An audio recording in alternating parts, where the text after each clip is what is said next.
This is Democracy Now!, democracynow.org, the War and Peace Report. I'm Amy Goodman with Juan Gonzalez as we return to President Obama's news conference yesterday, the first after some 10 months. Thank you, Mr. President.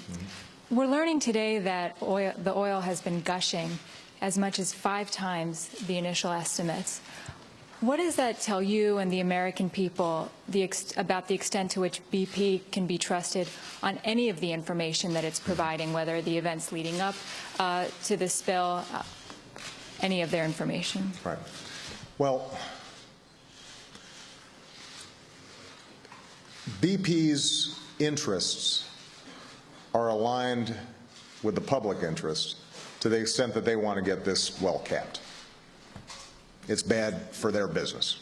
It's bad for their bottom line. They're going to be paying a lot of damages, and we'll be staying on them about that. So I think it's fair to say that they want this thing capped as badly as anybody does. And they want to minimize the damage as much as they can. I think it is a legitimate concern to question whether BP's interests in being fully forthcoming about the extent of the damage is aligned with the public interest. Right?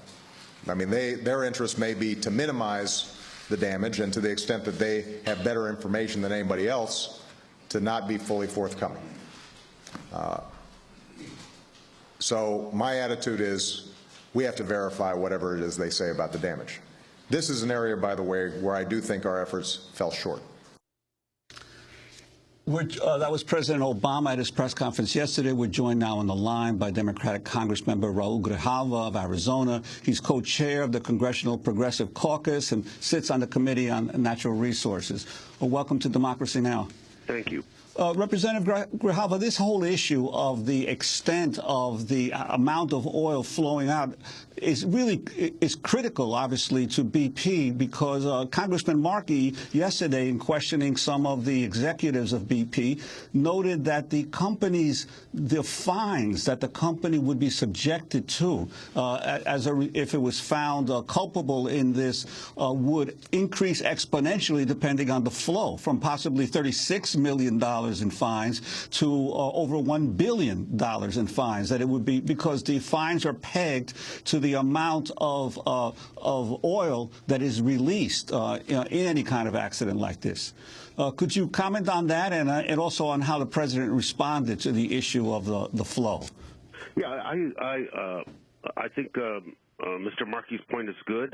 The fine statute that he was related to, coupled with the Clean Waters Act, that also has a fine per barrel there, that is up to $4,300 per barrel, could a significant amount of money. And there is, I believe, an economic reason for BP to not be fully honest with the American people and about how much oil is really spewing out of there, because there's an attendant cost to it, and a cost that could add up into, like you said, billions of dollars, as opposed to a much smaller sum based on their original estimate of the flow. Now, that original estimate they made, nobody believes that anymore, and we're struggling whether it is, 10 times that amount or 15 times that amount. I wanted to ask you, Congressman Grijalva, about the Atlantis offshore drill that dwarfs the Deepwater Horizon. Most people think somehow the drilling has stopped in the Gulf in the ways that President Obama's talked about moratoriums. But this one is still continuing. You have joined other Congress members in writing a letter. Can you describe what that is?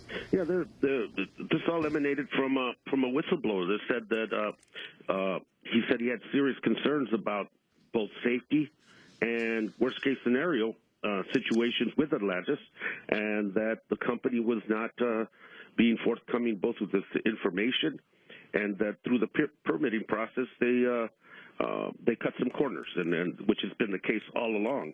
And I think the president, with his call for a moratorium for 6 months minimum, it is a step in the right direction. But I think you need to suspend production, and you have to totally, and that is being the good example, totally investigate, examine, research, and assure the American people that we're not looking at another catastrophe down the road.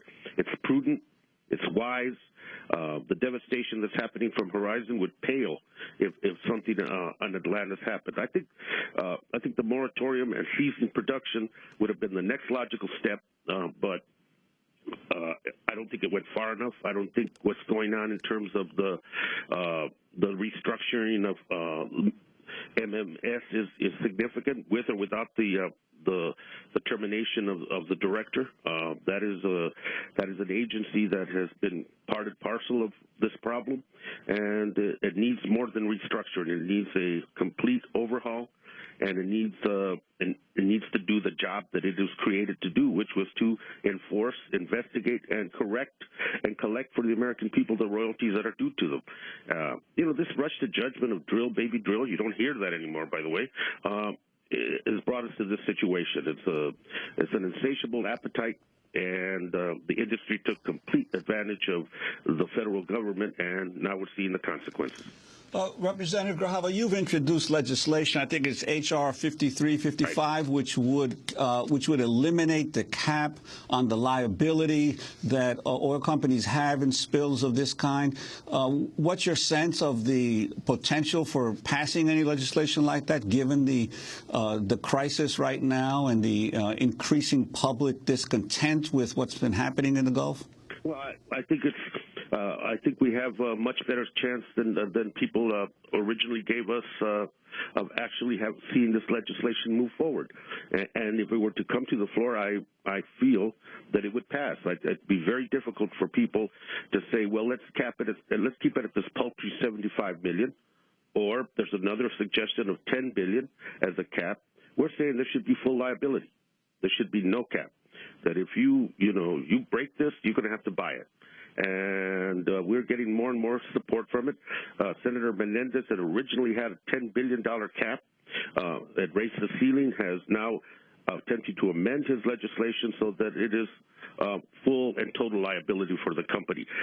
Those are the kinds of tools, and those are the kinds of pressures that we need as a public to exert on companies like BP that do it with, the hearing that we had, it was, one, I don't know. I don't have that information. That was the response over and over from the executives of BP.